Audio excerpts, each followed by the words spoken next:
Well, I have showed you how to make the dough. I've showed you how to shape the dough and bake your loaves.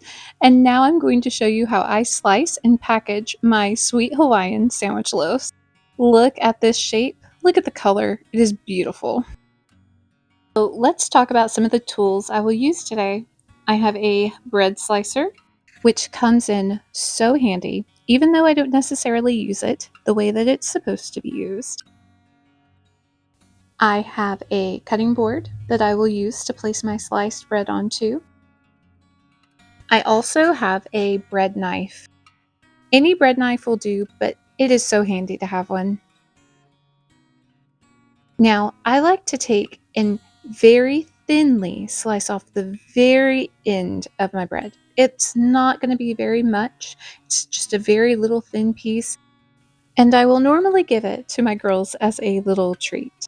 Now, as you can see, I have this little divider in my bread slicer, and I find that whenever I cut bread right up against this, I get the thickness I prefer in my bread. I do not like my bread to be super thick, and so I don't follow the guidelines of just cutting my entire loaf with this bread slicer. But I like that I can get even, consistent cuts in my slices, and that they're not too thick, but they're not too thin either. And so, very much like store-bought bread consistency, in my opinion. Here is a little peek of what the inside of my sandwich loaf looks like. Look at that nice consistency. As I go on, as you can see, I'm going to keep moving the loaf to my little divider, cutting a slice of the bread, and then pulling it out and putting it on top of my cutting board. And I will continue this rhythm until I have sliced the entire loaf.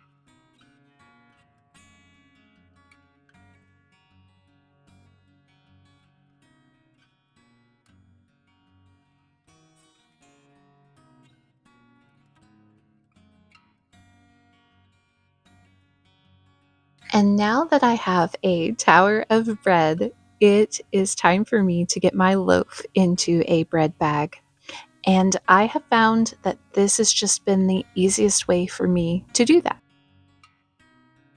Now, as you can see, I'm going to start pushing in the corners of my bread bag to be inside. This is going to make the bread bag sit nicely around your loaf and also help to just get as much air out of the loaf, because air is something that will make your bread go stale quicker.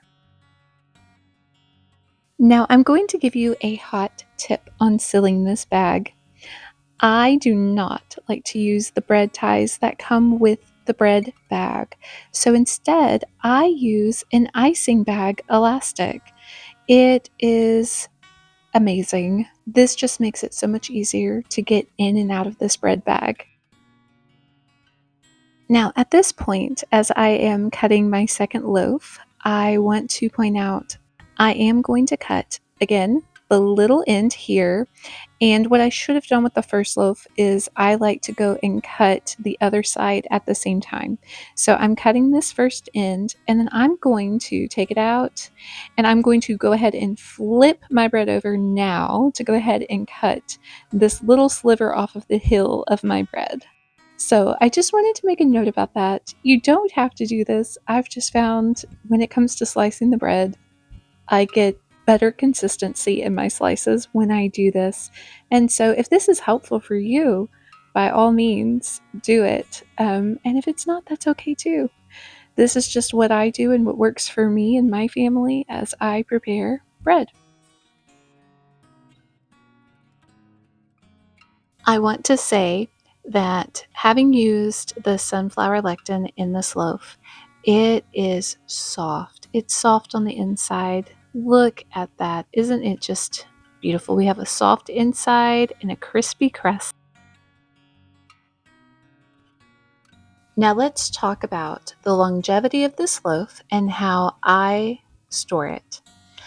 I want to say first that the sunflower lectin, not only does it aid in the softness and tenderness of the bread, but it is also an ingredient that when adding it, you can extend your bread's shelf life to 1 week versus a bread without any type of preservative in it. Remember, that is an optional step. You don't have to do it, but there are definitely benefits from doing so.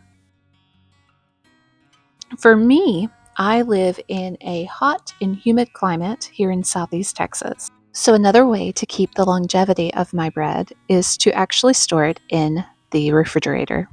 I do not leave my bread on the countertop at room temperature for the week or 2 weeks. Instead, I leave one loaf in my refrigerator and I put the second loaf in my freezer until I'm ready to pull it out. This loaf does freeze very well. So when I'm ready to use it, I just take it out of the freezer and put it in my refrigerator to let it defrost. And if I'm in a hurry for it to defrost, I will let it sit on the counter at room temperature until it is defrosted. If you decide to store your bread in the refrigerator, as I do, here are some tips for serving said bread because it's going to be cold from the fridge.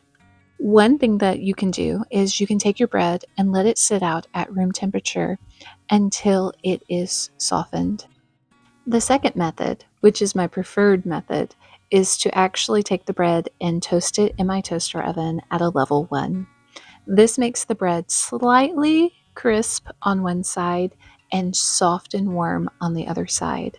And I will do this when I am making peanut butter and jelly sandwiches, meat and cheese, or even egg sandwiches.